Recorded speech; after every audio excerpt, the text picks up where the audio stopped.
Alright people, welcome to Genesis chapter 8. Last we saw Noah's out there on the world's biggest houseboat with a zoo worth of animals just floating around waiting for the water to go down. It's been 150 days of nothing but sea and sky, and let me tell you, they're probably getting real sick of the view. So, what happens next? Well, God's like, alright, time to wrap this up. And he sends a wind to help dry up the water. That's right, God basically turns on the universe's biggest blow dryer. The floodwaters start to go down and everyone's probably like, finally, land, sweet land, here we come. But it's not like the waters disappear overnight. Nope, it's a slow process. Months go by and finally, the ark comes to a stop on top of a mountain. And not just any mountain, it's Mount Ararat, which for Noah is basically the world's biggest parking spot. Noah's probably thinking, phew, I can't feel my legs, but at least we're not floating anymore. Now Noah's still playing it smart. He's not jumping off the ark just yet. Instead, he sends out a raven first. The bird flies around but doesn't come back. Noah's like, alright, not bad, but let's try this again. So next he sends out a dove, and this dove's like, nah dude, still too much water, and flies back to the ark. Noah's like, alright, not yet, cool. A week later, Noah sends the dove out again, and this time, bingo! The dove comes back with an olive leaf in its beak. Basically the dove's like, yo, there's dry land out there.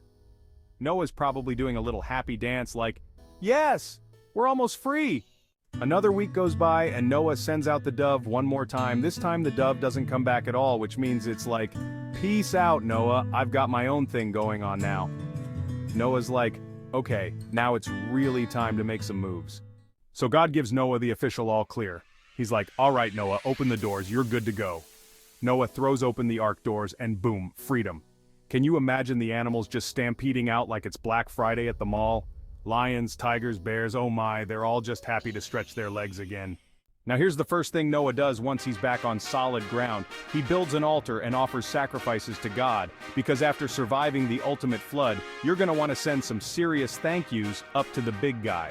Noah's basically like, thank you God for the boat, for the land, and for not making me room with the giraffes anymore. And guess what? God's loving the gesture. He smells the sacrifice and is like, alright Noah, I see you. You know what?